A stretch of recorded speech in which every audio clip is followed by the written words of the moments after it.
Sorry about that. We'll do it again. Hope everyone can hear me now. Thank you for joining the webinar today on making a plan for voter engagement in 2022. My name is Caitlin Donnelly, and I am the Senior Program Director for Nonprofit Vote, and I'm excited to have you all with us today. So I'm going to take a moment to pull up the slides for today's presentation.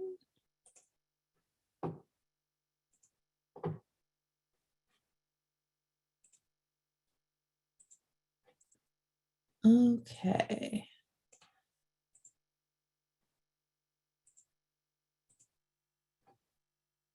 All right. All right, is everyone able to see the slide making a voter engagement plan? All right, excellent. It is so hard to believe that it is already the end of March. Tomorrow is April, we're into spring, and I feel like recently I heard the far off sound of a gong hit, and we are off to the races with election season and voter engagement. Texas this past month had the first primary of 2022, and we have many states that have primaries in May and then in the summer. So we are really getting started, and this is a great time for organizations to develop a plan. It's not too late and it's not too early. So we're glad you're with us, and we're excited for what we have in store today. Unlike our usual webinars, where we have really awesome guest speakers from partners and groups out doing this work in the field, you are with our capable hands at Nonprofit Vote today. So it'll be Caroline, Mac, and I leading you through how you're going to make a plan, including the launch of our 2022 work plan template tool. So today we're going to start out with a little background research. If you are a longtime Nonprofit Vote webinar attendee, that content will be familiar to you, but I know we have some new folks in the room as well. Then we'll dive into why you're making a plan and asking the big questions about voter engagement. Answering these questions are going to be critical to making a solid plan that is well thought out, and it will help you fill out this work plan template that Caroline will guide you through. Then we'll talk about resourcing your voter engagement work. And lastly, we'll leave a little time for Q&A in case anyone has some questions.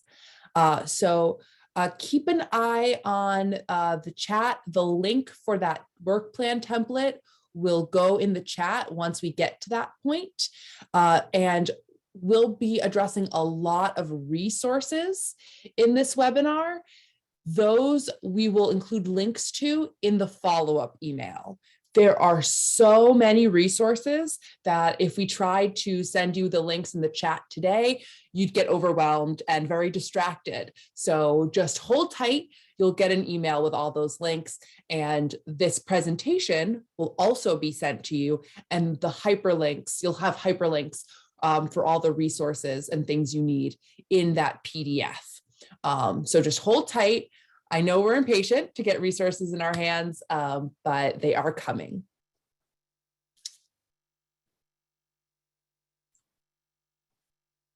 So now we're going to just take a moment to look at the background research.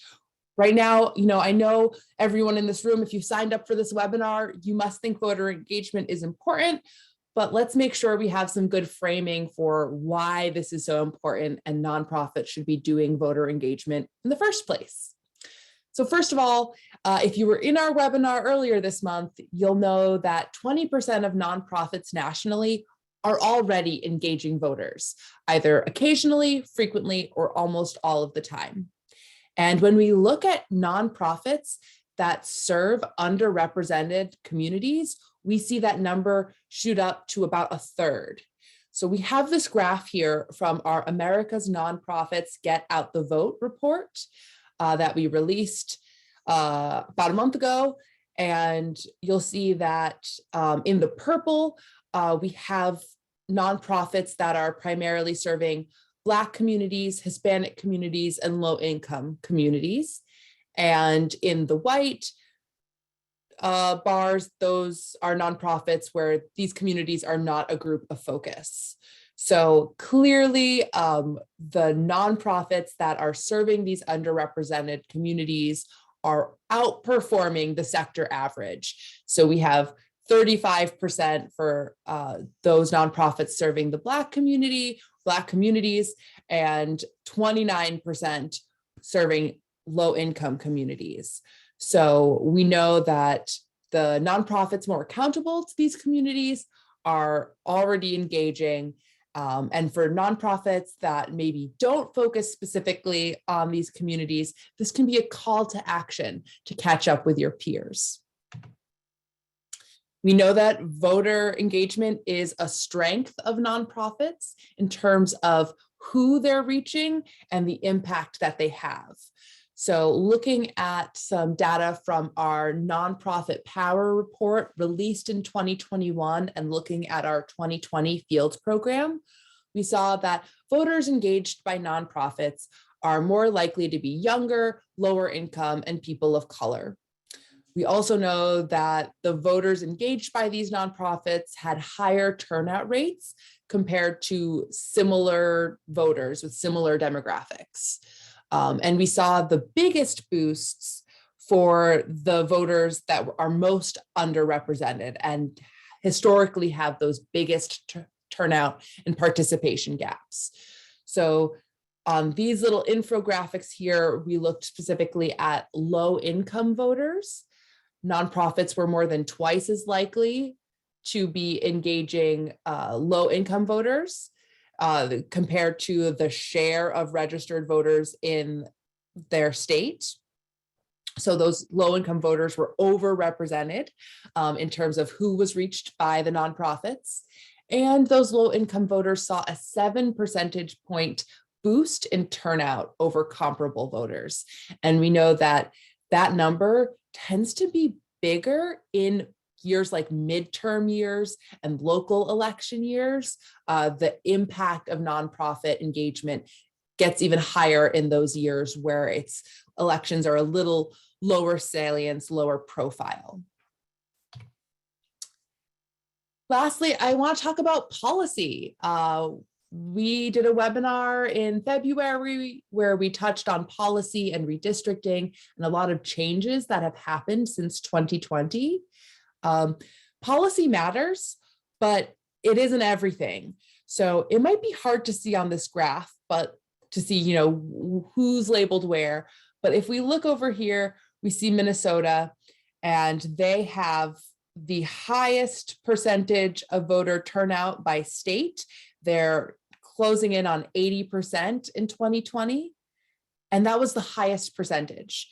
So it doesn't matter if you're in Oregon or Washington, where 100% of voters are using mail-in voting. There's still this big gap. No one has cracked or really broken through that 80% ceiling. So we know that policies and things that make voting convenient, they can really help, but they're still not going to close historical gaps and get us all the way to full participation. We also know that competition matters, and all this comes from our America Goes to the Polls report, which was released in early 2021, looking at 2020. Competition matters a lot. We saw that 91% or more of candidate visits to states were in battleground states. So competition can really drive turnout, and it's what campaigns focus on. But competition is actually waning in a lot of states, especially those where redistricting has made seats for Congress less competitive and more safe for a certain party. So really, in summary, what we see here are that nonprofits are already doing voter engagement. Nonprofits have reach and impact, and that there's a real gap for nonprofits to fill in terms of mobilizing voters. So hopefully, if you have already, really bought into the idea of voter engagement at your nonprofit, if you see some skeptics, you can fall back on these points. We're already doing it. We're really good at it, and we're needed here. So that takes us to why we are going to make a plan. So I have this quote: plan for what is difficult while it is easy. Do what is great while it is small. So we're going to plan right now in spring before primary season really gets started and midterm elections in November are underway, because once we get to that point, voters really need us to show up. So we're going to prepare now so we can show up when it counts. And we're going to do what is great while it is small. Even if our individual nonprofits are reaching small numbers of voters, we can still have a big impact. I'm actually going to pause here because I want to see who's in the room. So I'm going to ask Kimberly to launch our first poll. And I want to know, of the organizations represented here, who do you serve? Are you serving a national audience, a multi-state or regional audience? Are you state-based, or are you really local? And then I want to know, are you primarily providing services to people? Are you really focusing on civic or voter engagement? Do you do advocacy or policy work? Do you fund or build capacity for nonprofits? Or is there something else that you do? And we know a lot of folks in the room probably would love to click multiple buttons here, but we're going to ask you to just select one for each of these questions. So I'll give you a moment to fill out the survey. And Kimberly, once we get maybe over 50 or 60% uptake, we'll take a moment and close the poll. So get in there, folks.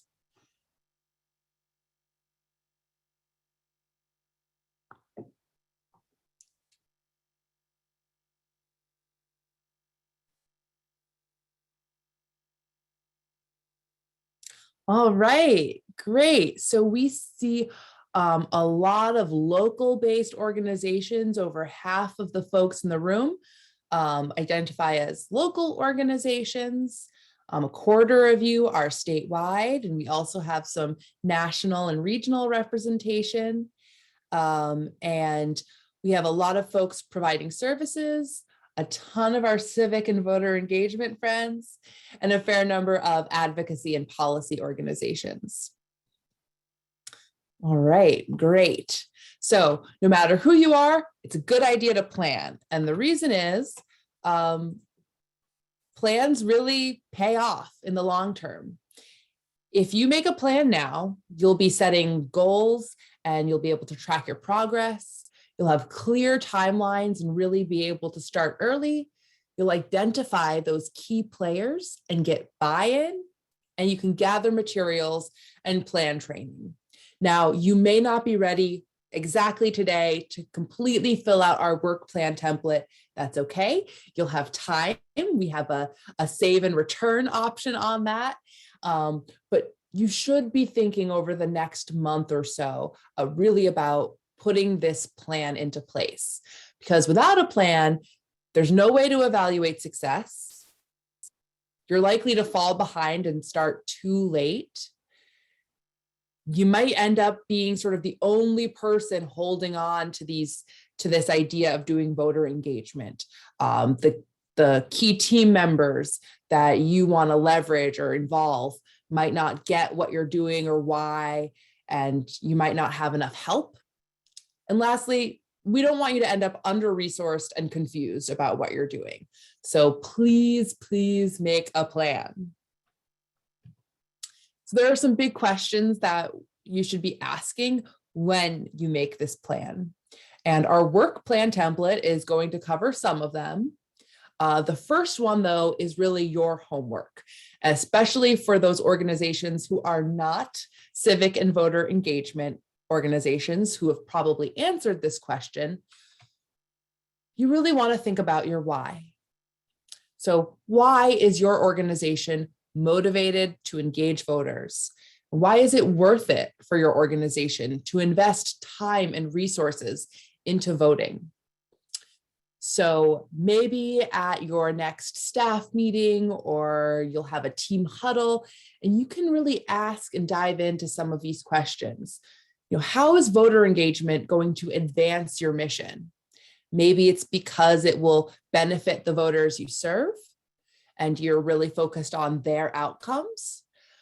Maybe you're thinking about your advocacy or policy goals, and you see engaging voters partially as a means to that end, where you're building your base of advocates. Maybe you think that your organization really needs to increase its visibility or influence, whether that's among stakeholders or decision makers, or just among your community. I loved a story in 2020. One of our field partners told us that it was a great experience for them because they were an Arabic serving organization, and they met Arabic speaking individuals that they had never had contact before. So they got introduced to new people, and the visibility of their organization was raised. So maybe that is a compelling reason.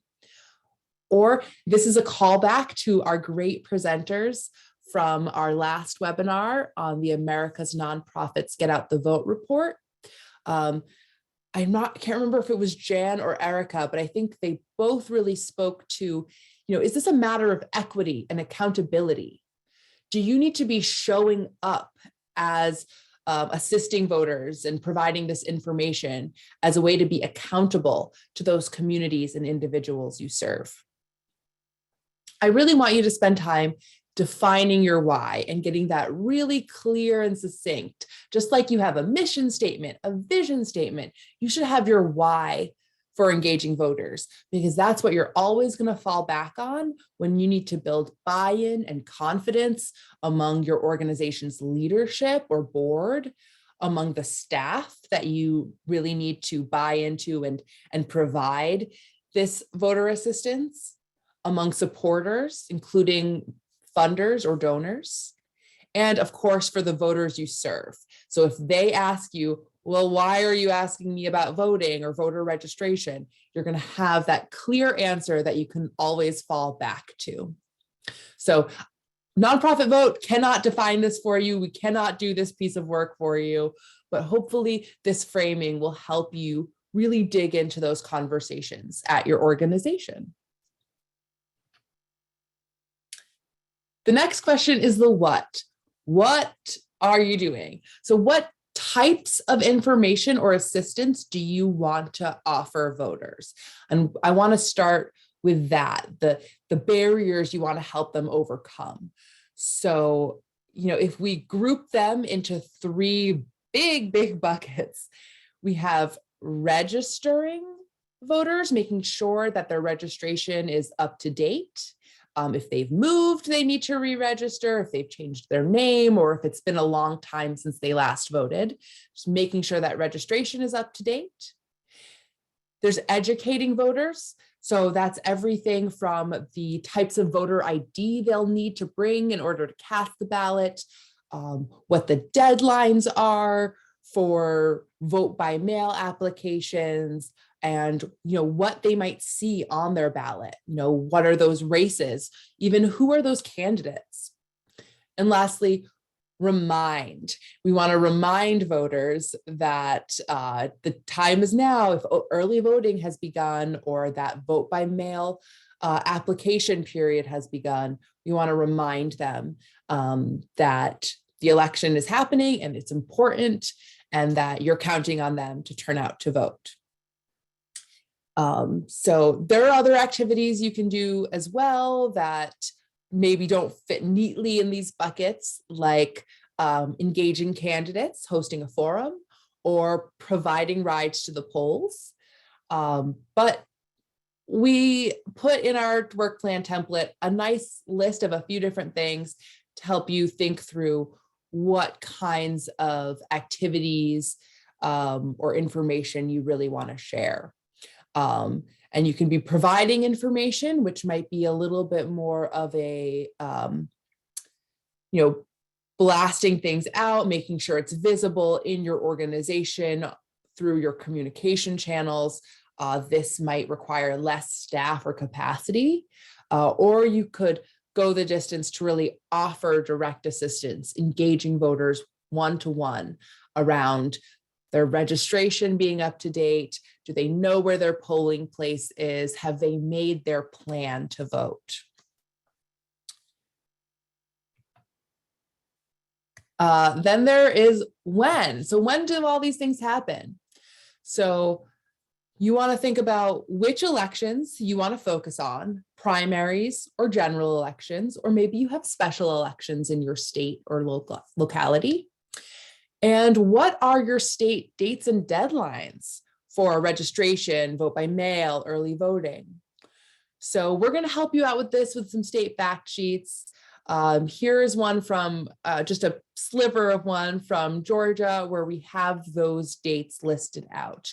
There are a number of places where you can find this information, but it's a good starting point to help you think about when are those periods of activity. And our tip is try to start at least 6 to 8 weeks before the registration deadline.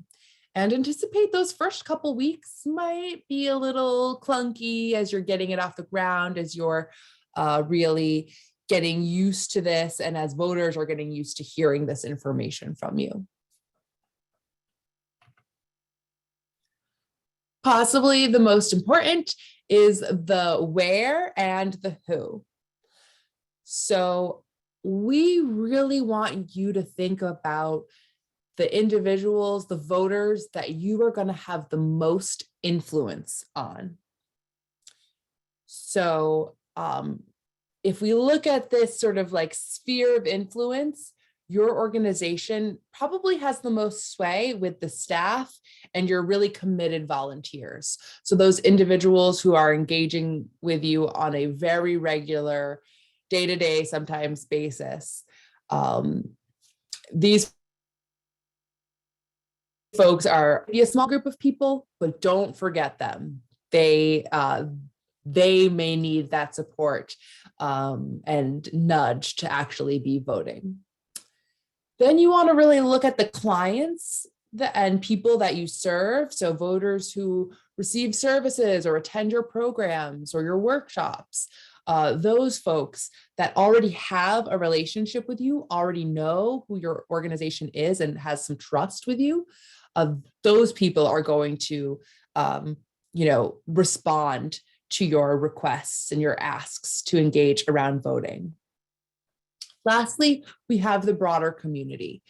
And if you have the resources and the energy and time to sort of get out into the broader community and engage with voters who may not be familiar with your organization, that is great. And it can be a good way to raise your visibility, potentially bring in new people who may need your services or want to attend your programs or offerings. But these folks, since they don't have a relationship or trust with you, they may be less likely to say yes to getting assistance with voter registration or filling out a plan to vote card. So we just want to set those expectations with you and help you think about where are you strategically leveraging your limited time and resources. So we think it's good to start, with these closer circles before you start moving out farther. And of course, the how. So what materials and information do you need in order to implement your plan? And then who needs access to the materials, info, and training in order to engage voters? So even though this comes at the end of the planning, it's actually going to become one of the first things you do, gathering those materials. Are you doing a table like one of these partners? And you might want a nice tablecloth. You'll want voter registration forms. Gathering these materials so that you're ready when it's time to start engaging and interacting with those voters, and providing the staff or volunteers who are leading those efforts with the training they need so they can answer questions, handle forms properly, and feel confident engaging. All right, I've done a lot of talking, and in a moment, I'm going to have Caroline come and walk us through the 2022 work plan tool. Can we get this link into the chat? Great, thanks, Kimberly. So you'll be able to follow along. We might move a little faster than you'd be able to fill it out in real time, but if you want to open it up and take a look, Caroline in a second will also be sharing her screen as she goes through it. But before we dive in, I do want to just have you keep a few things in mind. This is a brand new tool that we just created. In the past, we had a Microsoft Word doc with different questions and boxes in it. So we've evolved. And we've based this on several years of field organizing and experimentation to help you really think through each of these steps. Sometimes, we see proposals like RFPs and it's just like how and why, and it doesn't give a lot of guidance. So we're trying to really help break it down. But it is a beta version, right? So you all on this call are the very first outside of Nonprofit Vote staff and close partners to be seeing this tool. So anticipate room for improvement. It's not perfect. And there will be future updates. So if you save this link and check back in a month, it might look a little different. When you fill it out, once you complete it, and you will have the opportunity to save and return if you need to, but you will get a receipt of your work plan emailed back to you. It's automated, and so it'll be about 4 pages or so, and it'll have all the answers you provided. And so that's a nice, hard PDF. It's on paper and digital. So if you want to take that into your staff meetings or your meetings with your supervisor or your staff to really go through what is happening in 2022 at your organization. We do really want to hear your feedback so we can improve this tool. You'll have at the end of the tool an opportunity to indicate if you want to share your thoughts or experiences with us, and we would find that so valuable. Lastly, this is designed primarily for human service nonprofits. So for all of our voter and civic engagement partners in the room, the utility that you may find with this is to actually use it with any human service partners that you have to help them break down and think through these activities and what voter engagement will look like at their organization. Okay, I'm going to take a breath and I am going to stop sharing my screen because I want to invite Caroline to walk us through our brand new creation. All right. Thank you for that kind of preface, Caitlin.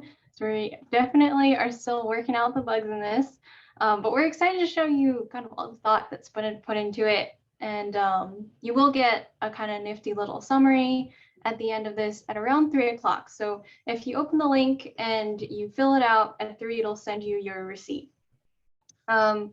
So this starting is the first page of this form when you open up, and it kind of gives you a little bit of context, like this is a work plan template, what each of the sections are. Section 1 is just what do you want to do, what activities, how do you want to help people. Section 2 is where and when will you offer this assistance, and just guesstimate like how many voters will you reach so that you have some idea of the scope of work that you hope to involve. And then the last section is just a quick question, 2 questions on like what training, who needs training, and what materials might you need. So the hope for this is that, while it's still relatively early, 6 months ahead of the election, like this receipt will be kind of your reminder that you can, stick on the wall, put in a folder, just as a reminder to yourself of like, what are the things that you wanted to do, and get you started on thinking about all the activities you could do. So I'm gonna put in my information in here and walk you through what form asks you. So the first section again was what activities would you be interested in doing? And so they're grouped into 3 buckets. One is just providing information. There's a lot of election information out there, and it's easy to be saturated with it. So you can be also the one that kind of cuts through the noise and provides some of that information. That can be in the option of providing voter registration forms and materials in your lobby, putting up posters about voting, passing out flyers about upcoming election, voter guides, sample ballots, social media, of course, and then even just linking to your state's Secretary of State voter portal or check registration link, for example, can be a great way for people to just passively get involved without you doing too much heavy lifting. So that's one. You can choose whichever ones. I'm going to choose pass out flyers and social media right now. And the next one is offering assistance. So this is really like direct assistance. If you have the staff resources or volunteer resources to have someone help someone through, you can ask people to register or update their registration. You can have those forms and guide people through it. You can ask voters to sign up for reminders later on. And if you sign up for reminders, maybe you can host a phone or text bank, for which we do have a resource on how to set those up. The last 2 here are just asking voters to make a plan, helping voters understand what's on their ballot. These are all things that totally benefit from someone being able to walk you through it for the first time, especially. So I'm going to choose asking voters to make a plan for now, and maybe asking voters to update their registration. So these other activities are just beyond the voter registration and mechanics and kind of the weeds. There are also these other opportunities that kind of diversify, make it more interesting, or even just like give some variety to your civic engagement if you're ready to take the next step. A couple of these civic days of action are like national holidays, for example, National Voter Registration Day, which is September 20th, National Voter Education Week, great way to hop on board and like start that voter education stuff. Vote Early Day, Election Hero Day, and then National Disability Voter Registration Week. So I'll just say National Voter Registration Day for now, because I'm not sure how much I can commit to. And then the rest of the work plan is really around providing information on how and when you might assist voters. But here's some of their options, like candidate forums, ballot measure advocacy, local leaders convening them to discuss the importance of voting and maybe engaging the people that you serve, and then offering rides to the polls. I think for now, I'll just skip this because I'm, not ready to do other things, and I just want to focus on some of the things that I have. So I'll click next. And so now section 2 is like, where are the opportunities that you might have to just influence people in order of highest influence to maybe least influence, as Caitlin was saying earlier. So for this staff engagement is the first opportunity, which is closest to home, closest to you. And some examples that we've seen are using the staff intranet or employee portal or email list to just provide voting information, display a link to the check registration. You can provide forms at an all staff meeting or a break room, or during a staff volunteer onboarding. All great ways to get started. Just very easy, no big numbers, just get a feel for it, get used to asking people, are you registered to vote? Get used to being asked, where are you doing this? So I'll also say we're a small group, got 7 staff, 0 part-times and 0 volunteers. So let's see, we'll do a staff meeting, and I'll say that I'll talk to all of the staff. And then the next one is including voter engagement in your services. So, you may have a lot of services that you're already doing every day. You don't need to like plan out a whole new table or schedule a whole new event to do this. But you do need to think about when they happen and like who might be involved in that to make it happen. So some examples of these are those one-on-one case management conversations, when people are moving into a new housing complex or even a DV shelter. That's a great way because that's a great point because when you move, you need to update your voter registration. And then while they're waiting for food distribution or home buyer education workshops, we heard from one.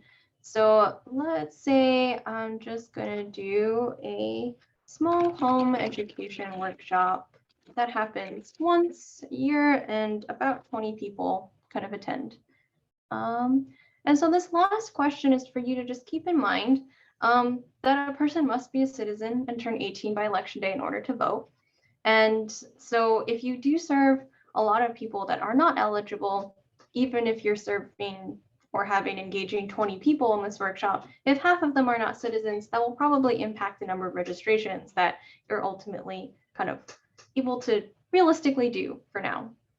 So I'll just say no, like most of our people are eligible to vote, but it's a good thing to keep in mind. So the next are just more activities. The two sets are community engagement and then partnerships. So community engagement is community engagement, really just going out in the community and seeing what events there are that you can offer voter registration at. This is not at your office or services, but really could go to like hotspots, bus stops, or just intersections where you know like people that you serve might be at, or just a lot of people could be at. And you could also kind of provide those pledge to vote or reminder cards at presentations to another organization about your nonprofit services as you're trying to just kind of get out the word about all the things that you provide. So I'll say like community event. Let's say we have like let's say the Pride Fair, and that happens once in the summer. In like June. And so the last one is partnerships. If you already have partnerships with a group, like there's a food bank across the street and you kind of know the person there, great, like kind of a warm contact, close to home influence that you can kind of get your foot in the door and just reach more people that you may not otherwise be able to reach and may not otherwise have known about your services. And then another one is we frequently hear about is just going to local high schools, talking to seniors that are now 18 or were 18 and are eligible to vote for the first time. Still say, yeah, like we're down to go to talk to like a high school senior civics class or gov class. And I'll say that's me. Next. So this is the last section of the work plan. And this is just about training and resources. So to make all of these really cool things happen, like who needs to be trained and what do you need? So this first box is really for you to think about who needs training to offer this assistance. The couple example placeholders we have here are case managers, front desk staff, Linda in HR. So I'll put me, I need to be trained. And I'll say like, we don't have any volunteers in our group, but I'll say at least like one other staff. Let's say Caitlin needs to be trained. And then let's see what materials we need to make our voter engagement successful. I said I would do registration earlier, so I'll need registration forms. I said I would do some Pride Fair stuff, so I'll probably want some clipboards and I'll probably want some buttons. And I think I said flyers, so I'll need flyers too. If there's any other materials that would be helpful, for example, if I was a group that was serving a lot of immigrants, I might want a translated flyer. You can let us know in here. Just good to know, but we can't make any promises about what we can offer. But it is helpful to see like what additional resources people need that we're not providing. So maybe not, tomorrow, but maybe the next round of our resource update library. And so next. That's really about the work plan piece. But if you kind of take a few moments to tell us about your organization and also let us know if you're willing to give us additional feedback on this definitely beta work in progress work plan as we get your feedback and practice through it. That would be super helpful. So I'll say we are a direct service group in this hypothetical group. And I'll share my organizational info. Yeah, I'd like to share some feedback on the work plan. And yeah, I think I want some maybe follow up with a one-on-one planning and implementation call that would go to me or Caitlin and or someone on our team. And yeah, just to think through more about what we filled out. And then the last couple questions are just about kind of more about your organization. Tell us, is this the first time that your group has done voter engagement, or have you done it in the past? Are you just a very experienced group that you do it every year, but you want a refresher? That's helpful for us to know kind of for as we're kind of looking to improve this for many people. And then kind of which 1 to 2 issues does your organization focus on? I'll say that we are an employment and immigration assistance group. And then a couple is, do you receive any funding for voter engagement? I'll say no. And then I'll just put a little bit of information about our organization. I'll just leave the mission statement. Okay, so I'm going to click submit. Oops. And great. So that was the whole work plan. But the thing that we want you to take away is the copy of your plan that is formatted. If you want something immediately, you can click on the printable receipt, which is sort of an unformatted version. I would recommend it just because it's kind of hard to read. So you can always submit another response, but your email will receive a copy of this plan. And we say a day or two, but it'll kind of right now, as we're trying to figure out the mechanics of this new feature app thing. Right now, if you fill it out like now, it'll send it to you at 3 p.m. And if you fill it out after 3 p.m., it'll send it to you tomorrow at 3 p.m. So I'll show you what a sample work plan looks like in just a second.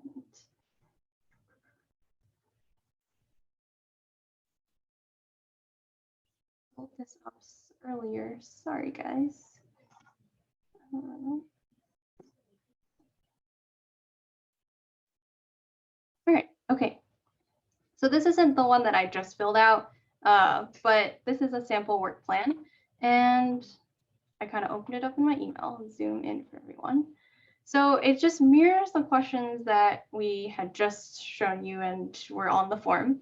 So your voter engagement work plan, completed on what date, by who, what activities are you hoping to do? So this just has a copy of your responses, put in posters, flyers, voter guides, or sample ballots.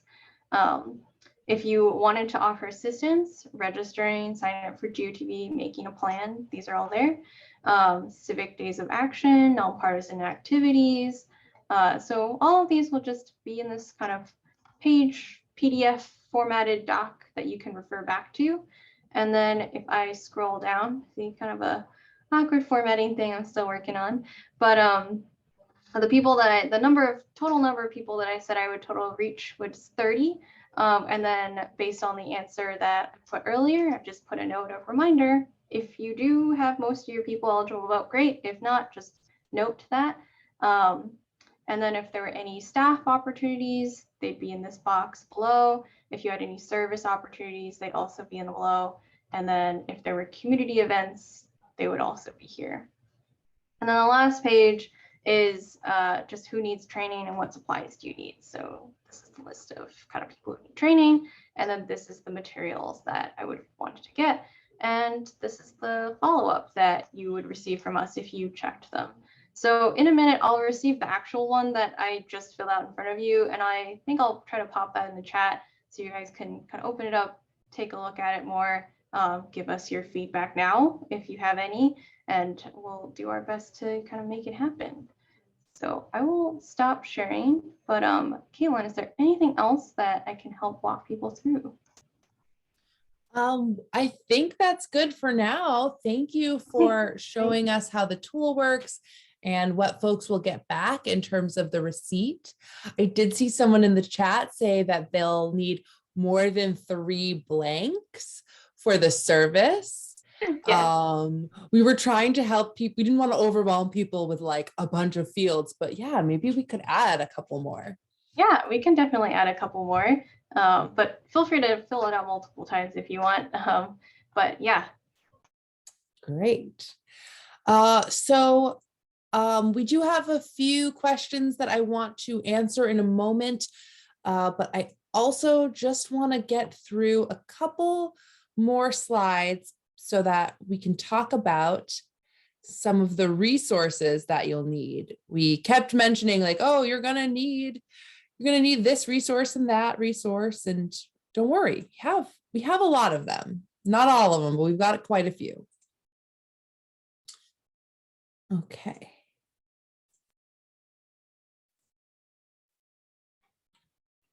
All right. Zooming through. Okay. So where are you going to get these materials, information, and maybe some funding? All right. So first we have the resources from Nonprofit Vote. Again, all of these things will have links, or if not all, most will have links when I send this presentation out. So you'll get the links to these in the follow-up email. We just didn't want to spam you with like 30 links in the course of 4 minutes. So the fact sheets and guidance, obviously we have our webinar series. We're going to be hitting on most, if not all, of these topics in upcoming webinars. But in the meantime, you can look at the fact sheets on how you stay nonpartisan, run a voter registration drive, how you can host your own GOTV or phone or text bank, how to engage with candidates, ballot measure advocacy, and the big one, state fact sheets. So the fact sheets that we had them in 2020, we're going to have at least 30 states updated fact sheets for 2022 that really easily break down in a very handy printable PDF what are the rules and procedures around registering and voting in your state. For templates, we have Nonprofit Staff Vote. That's also an initiative, but the idea is that you will allow your staff paid time off to vote. And we have sample policies and communications assets around staff time off to vote. So you don't have to reinvent the wheel. We've already got that for you. Same with the election countdown calendar. You can actually add this calendar into your Google, Outlook, iCal, whatever you use. It's not live yet, but when it is, you'll be able to put that in your calendar and it will give you reminders that we're 12 weeks out from the election, 6 weeks out from the election. And here are some sample messages that you can use over email, text, Zoom chat, just to remind people about the importance of voting and some of the steps they can take to get vote ready. We have poster and sticker templates that you can print yourself. Most of them fit on Avery templates, so they're very easy, even if you have a pretty low-tech office. Sample pledge to vote cards, which are really great if you want to do that GOTV reminder follow-up. You can collect voter information with those pledge to vote cards, and that's your list to follow up with. And we have a G sheet to help you do that phone banking.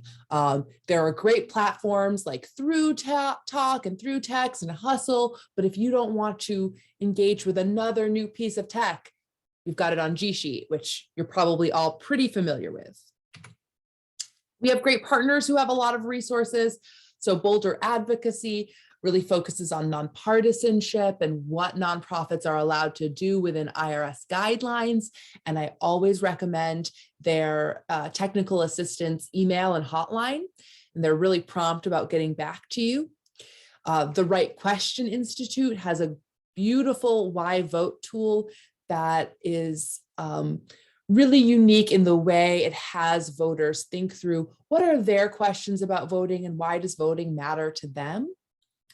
Vote 411 and our friends at League of Women Voters are an invaluable resource for information about voting and candidates. And we really love Ideas 42 if you want to get a little conceptual and think about how you can apply behavioral research practices so that your engagement efforts are even more effective. There are lots of initiatives that you can partner with, like National Voter Registration Day, Civic Health Month, National Disability Voter Registration Week, National Voter Education Week, and Vote Early Day. Again, we'll have links so that you can sign up or learn more about those. And lastly, where's the money? That's the elephant in the room, isn't it? We regularly hear from nonprofits that the funding is really a barrier to engaging voters. Unfortunately, we are not equipped to be a clearinghouse on information about where to access funding for voter engagement and voter registration. But we're going to try to be as helpful as possible here. So first of all, I recommend you leverage the free resources that many national initiatives provide. If you are working in a healthcare context, Vote ER, who runs Civic Health Month, can send you a kit. If you sign up for National Voter Registration Day, you'll get free posters and stickers. So there are some freebies out there. We also think you should seek out partnerships to add staff capacity. You know, if you think that maybe you only have enough capacity to provide information, but you want there to be voter assistance, consider reaching out to your local League of Women Voters or another civic engagement partner that's operating locally or in your state, and they may be able to provide volunteers or that staff capacity. You can try approaching your existing funders and donors, and we have foundation toolkits to help you do that. So minimally, really, most foundations can probably remove any language they may have in their MOUs with you about not using funds to do voter registration. However, I do want to note that there are some legal barriers to private nonprofits funding private foundations funding voter registration. There's this little thing called 4945F, and it is a thorn in our side and in many people's side, but it's basically there to prevent tons of money from going to specific single states around voter registration. So the funding picture around voter engagement, it's not great. I wish there was more money out there, and that is something that we are advocating around when we do things like create our foundation toolkits to show funders how their peers who are active in this space are doing it.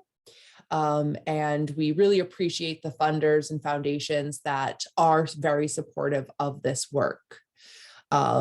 So you might need to be really creative, whether that's leveraging, partnerships and resources outside your organization to come in and be an in-kind donation, or setting up a sort of grassroots fundraising drive around voter work.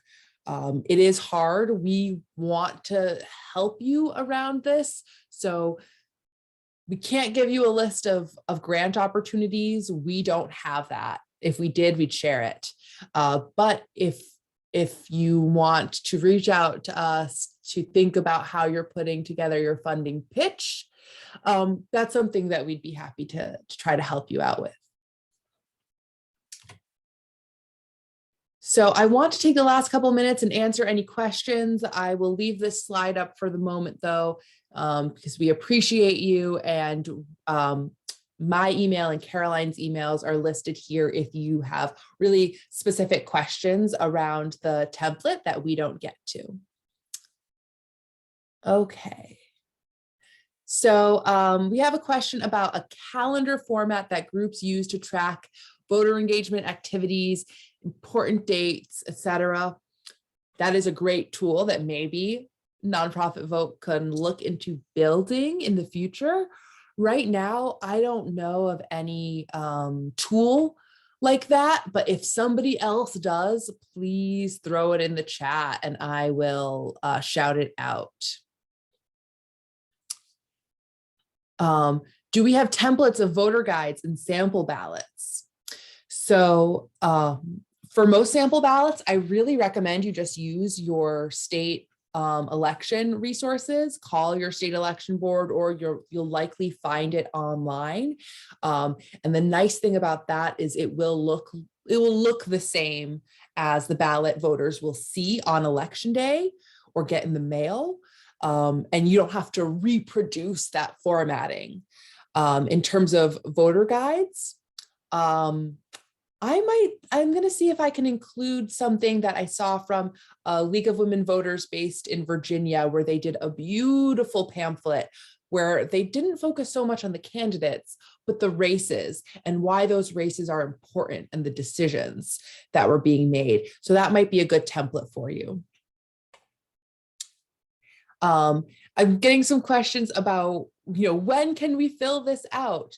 You can fill it out now. You can take your time. We're not going to take this link or this tool down, at least not, we may add, edit, but we're not going to take this down.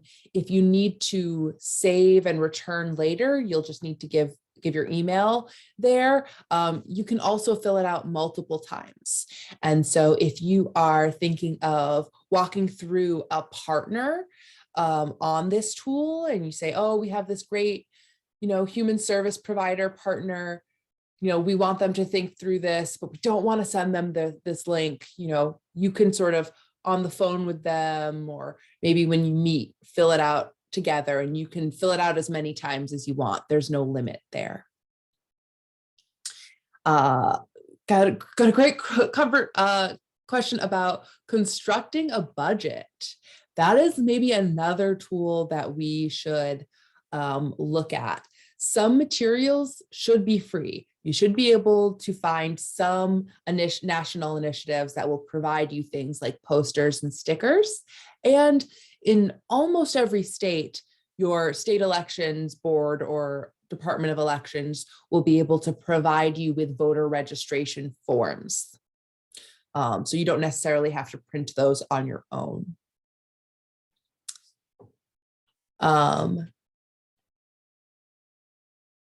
I'm seeing some folks in the chat talking about some other resources, including Ballotpedia. I use Ballotpedia all the time. That is another great resource. You may even look to different parties sometimes have resources. I'm not going to recommend that you look to political parties, but if you come across something that you find helpful, as long as when you use it, you use their tips and tricks, as long as you're staying nonpartisan, you should be fine. And we have a lot of League of Women Voters groups in this chat. And so I want to just thank all our League of Women Voters for being really great partners to Nonprofit Vote and attending these webinars, and also doing such great work in the field. And I would love to host a league-centric meeting or webinar sometime in the future. Well, we are at the hour, and my New Year's resolution was that we would end these on time. So I thank you all so much. I hope you'll take a moment to give us some feedback on this webinar and use the tool, give us some feedback on that. We want to make these tools work better for you all. That's why we're here, but we so appreciate you, and thank you to Caroline for walking us through. You'll get an email next week with all the follow-up materials, recordings, slides, links, etc., and word about when our next webinar will happen. So thank you.